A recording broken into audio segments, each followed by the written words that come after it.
Welcome, everyone. In this session, we have Lena Draganic, Senior Information Security Analyst at TD Bank.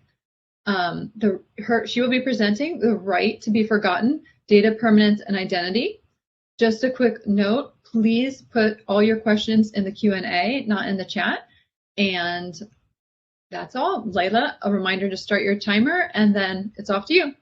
Of course. Thank you so much, Jenny. I know you were looking forward to this talk, so yes. I'll try and justify your enthusiasm. I will say this, my camera started dying right before we went into this talk, so if you lose me, it's the camera's fault, and you can blame any deity you want. Okay, so let me just frame this talk and start by saying that the talk that I'm sharing with you is not going to tell you anything about any tool that's going to help you analyze your data. It's not going to tell you anything about any method of parsing data or anything like that.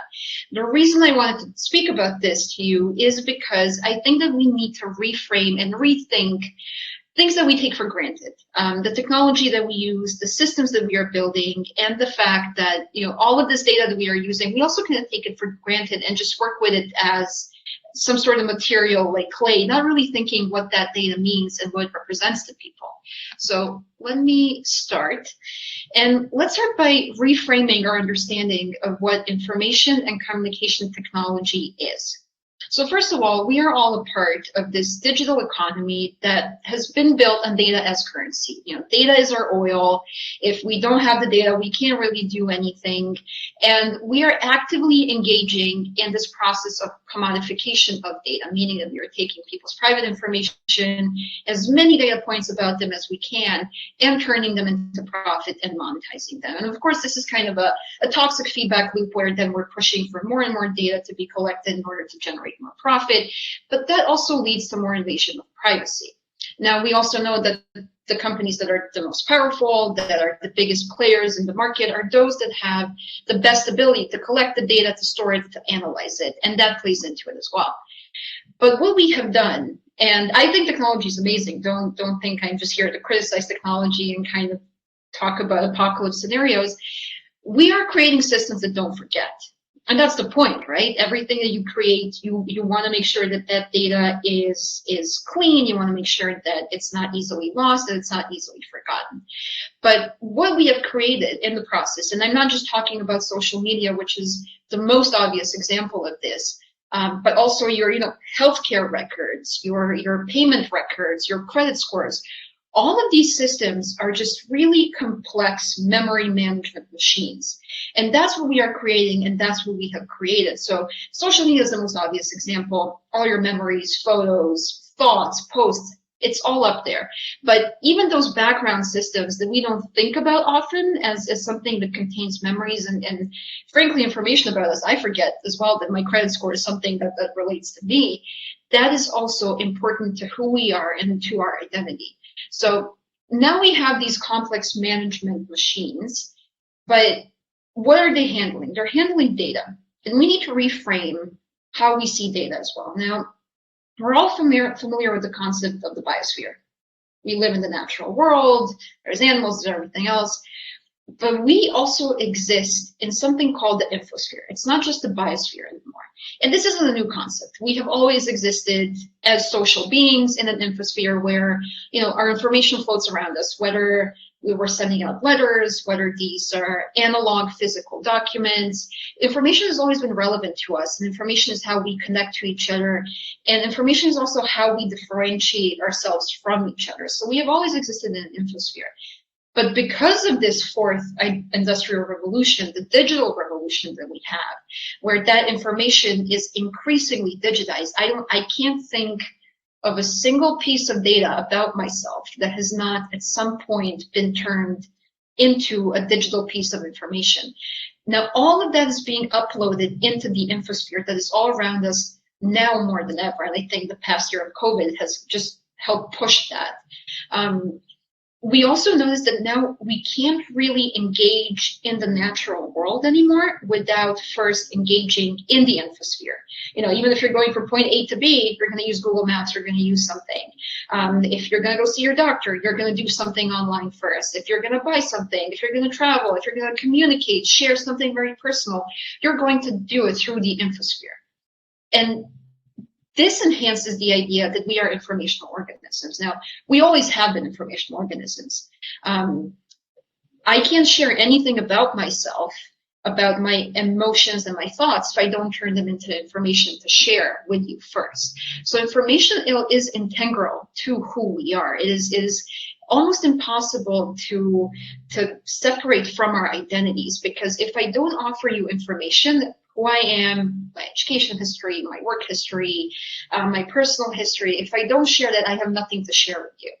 And this is where I want to challenge you to reframe how you think about data, about things that you work with on a daily basis. Some of you will be working heavily with personal data and personal information, some less so. But we continuously as an industry keep having this attitude towards data as if it's something we own, as if it's something I own like my car, rather than it's something that is integral to my identity and who I am. My name is really important to who I am. My medical history is really important to who I am. All of these things, if you take them, if you corrupt them in a certain way, or if I lose control of that data, it could impact my identity. It could impact how I feel about myself. It could impact a ton of these internal processes that we don't always think about when we work with data. So we should have a relationship of constitutive belonging with data rather than ownership. And this isn't my theory. I am not smart enough to come up with these philosophical notions, but there's a really fun example where they talk about how, when somebody steals your data, we shouldn't be talking about, oh, my data was stolen. We should talk about it as somebody kidnapped a piece of me, because depending on what somebody takes from you, it truly can feel like that, and it can truly impede your own identity information. And the glue that's going to explain what I'm talking about better than anything I've said before, kind of this idea of complex memory management machines, technology being these management memory machines, and the idea of us being our information, is privacy. Now, we always talk about privacy as, oh, what's the privacy regulation? Oh, are we protecting people's data? But we don't really think about what privacy is at its core. And this is an idea that comes from the 19th century, right? This is what the idea of privacy initially was, which is that you protect your personhood, that you protect your dignity and individuality, meaning that you have the right and the freedom to form your identity, to form your personhood, your selfhood in private, without any danger of judgment, without any risk of these processes and these mistakes that you're going to make while forming your identity being hindered or being impeded in any way. So if we think about privacy as such, and if we think about how we are forming our identities, meaning that if I'm going to grow as a person, if I am going to grow as a human, if I'm going to form my identity, I need to be allowed to make mistakes, and then to have the freedom and the liberty for them to be erased and forgotten, to not be constantly faced with certain memories that maybe I want to forget, with certain traumas or pieces of information about myself that I would rather put aside and move on from them. And data and modern technology is a really potent, potentially toxic combination for this, because we can replicate data infinitely at very low cost. Everything lives on the internet forever. And if that's true, and this is especially going to be true for the newer generations growing up with this technology, if we see that everything that's online about us, we lose our agency over it, we could always be faced with our mistakes, we could always see these memories that we would rather forget, is our growth going to be hindered? Is our ability to form our identities freely going to be hindered? Especially if you think about social media, because of this constant validation loop and this constant digital gaze that we have on ourselves. Now, there's also a psychological theory which explains how whenever you access a memory, you kind of change it a bit, you reconstitute it. But every single time you access that memory, it also affects a little bit of your identity. So this is not a static process. We're not static beings. We are constantly changing. So if we have access, unfettered access to these memories, if sometimes we're just kind of being slapped in the face with them without any control over it, is our identity being hijacked to a certain degree? Because all this information is swirling around us all the time. And we need technology, and we need to live in a world where forgiving and forgetting is possible. Because unless we do that, we are kind of hurtling towards a future where, you know, it's a future that is going to be forever unforgiving, because it is forever unforgetting. And that's a danger. So if we think about privacy as protecting our right to identity information without risk, if we think about data as something that is crucial to who we are rather than something that we own, then we have the responsibility to think about the systems that we are creating. We have the responsibility to hold the digital economy that we are a part of that is increasingly commodifying personal information. We have the responsibility to hold it accountable and think about our role in it. And what can we do? So there are some steps and some things that we can do as people who work in this industry to make sure that we don't cause any more harm, to make sure that we shift our understanding of what it is that we are creating so it doesn't escalate further. The number one thing is, let's think about creating systems that pay users back. Very often we hear this idea of, oh, it's free, it's a free service, so people pay back with their data. We need to move away from that, because people are paying with information about themselves that they increasingly lose control over, and that is being sold, and companies are getting monetary value out of it. And I've seen a couple of companies that have started disrupting the market and have started changing this narrative and are asking for people to get paid back for the data that they are kind of selling and that's floating around the internet. Another step that we can take is data minimization. It's a great cybersecurity measure. It's a great privacy measure. But the idea is, ideally, if you don't need it, don't collect it. If you realize you don't have any value, you can't derive any value from it halfway through, make sure that you can get rid of it and that you do delete it. Number three is, we need to put in place regulation that regulates information and communication technologies as memory machines. Right now, we have the GDPR, and we have a lot of other regulation that talks about the right to be forgotten. And it's great that that's in there. Right now, if you're an EU tax resident, you can email any company and say, hey, I want this data about me to be deleted. You shouldn't have any records about me. And to a degree, that works, because a lot of companies can still say, well, yeah, but we need like these 5 data types about you in order to keep our business running.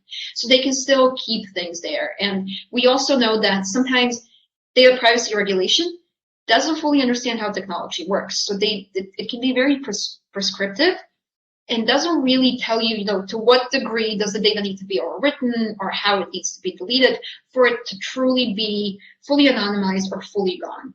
And that's the gap that we're going to need to bridge. Fourth, it's an attitude change where we need to think about personal mechanisms, psychological mechanisms, private mechanisms that we could be disrupting by creating technologies, by using the data that people have given us to do predictive analytics and then to sell that off as a product. We need to think about what sort of thinking are we engendering by creating these systems. And I think that a certain shift comes from seeing technology as memory management and seeing data as something that is really, really important to people's identities, rather than just thinking of, oh, we can't lose people's data because it's credit cards and they're going to have financial losses because of it. We need to think about it a little bit deeper. Hold your third-party services accountable. A lot of us will be using vendor solutions in order to do our jobs, or will be recommending solutions. Take a look at what they do. Take a look at what they do with that data. A lot of them will plainly tell you that they are selling the content that you are uploading to their databases. And we should know that they're doing that, and we should call them out, and we should be able to negotiate that, because giving everybody unfettered access to the data that we're working with is only making the system worse. And finally, we need to create systems that will be forgiving, because without the right to be forgotten, this idea of everything being there forever is really, really dangerous and harmful on personal levels, but also only helps foster more racial biases can only be used in more and more abusive ways, because you need to have the ability to have your past disappear. It can't always be there, and we can't just be okay with not having any control over this. So these are some actionable steps, and also some attitude shifts and attitude changes that you can have that I think will help all of us play a better role in this digital economy that we are a part of. And these are the 3 key takeaways that I would like everybody to remember after this, which is that ICTs are complex memory management machines. Data is something that is us. It is a core part of our identity rather than something that we own. And data and ICTs are forever unforgiving because they are unforgetting, and we need to move past that. And that is the end of the talk. Thanks so much, Lela. That was amazing. Was that your timer? Yes, I did, just in case, and you just nailed it. So great job. There's a lot to think about here. We currently don't have anything in the questions and answers. I know that like this is a topic that is like you need time to like crunch on it and think. But one question that I have is like, how do we kind of put the toothpaste back into the tube? Like we have already gone down this road, and there's so much that you're just expected to be functioning in this digital world now, and you have to in order to deal with a lot of things that we deal with, and it's already there. Like everything that we have to click through to say, yeah, sure, I read all the terms and agreement. Who could we would be reading all day long? So how do we dial it back a little? What do we do about that? I don't know if I have an answer, if I have like a short answer to that, but what I do know is that, and you're so right, we can't just, one option is like, oh, completely disengage from anything technological, but it's like you have very real world consequences if you do that. You don't have access to jobs the same way you would if you're online, and all of these things.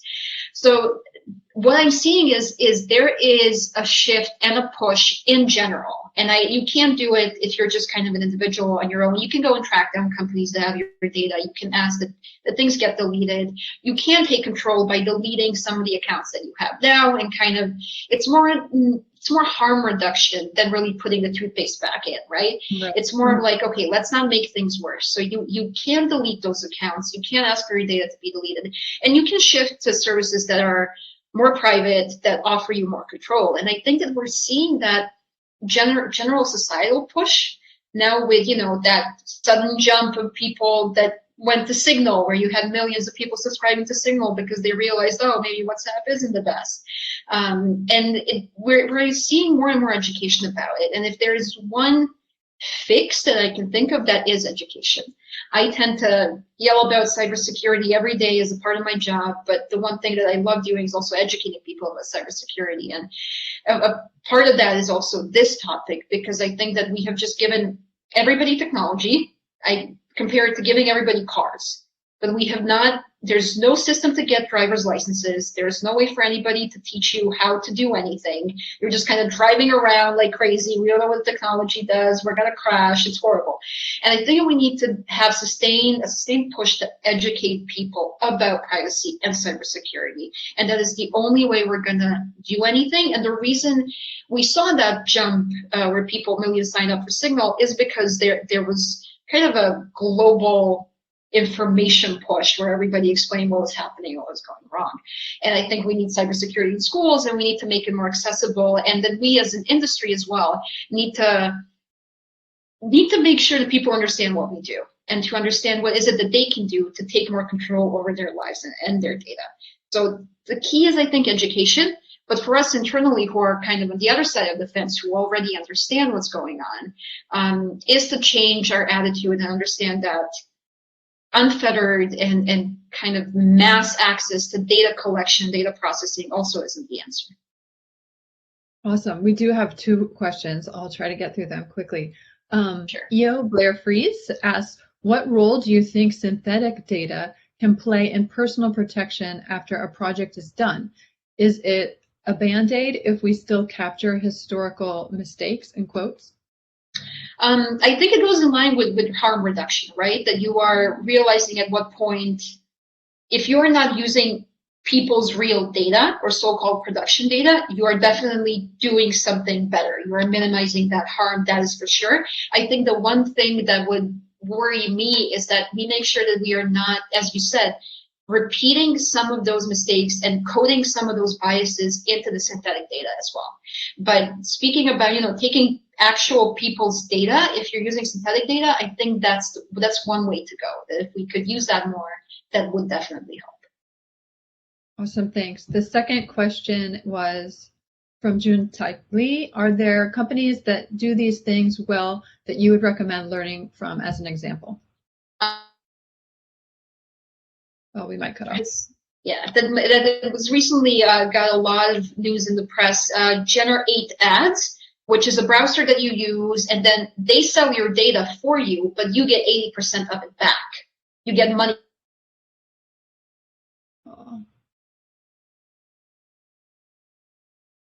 I think we might have lost her, or we stopped our broadcast. So head to these next things if anybody can hear me. Oh, did we freeze? Oh, you're here. You're back now. Keep going. I think we can keep going. It might cut off the video, but we can keep going. Okay. Yes. What I said was that Generate Ads. They got a ton of press recently because they were on the Dragon's Den or something. It's a browser, and you use it just like you would use Chrome, but they sell your data for you, and then you get 80% of it back. Like you get money back for it. Well, they retain 20%. So they position themselves as the middleman between you just kind of like losing all control of your data. They will give you points back, and you can use those points on products and buy things for it. So I just started using them. They seem to be legit. They seem to be good.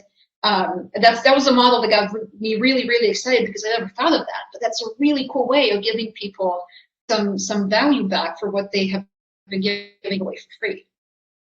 Well, June just asked, what was the name of the company again? Because you froze in there for a minute. GenerateAds.com. I think that is their website. Generate. Cool. Well, this has been an amazing session. Definitely, this is a much bigger topic. We could go on forever. It's super important. I'm so glad you're here today. Thank you for joining us. This has been really great. And this will also be having me. YouTube. Yeah, thank you.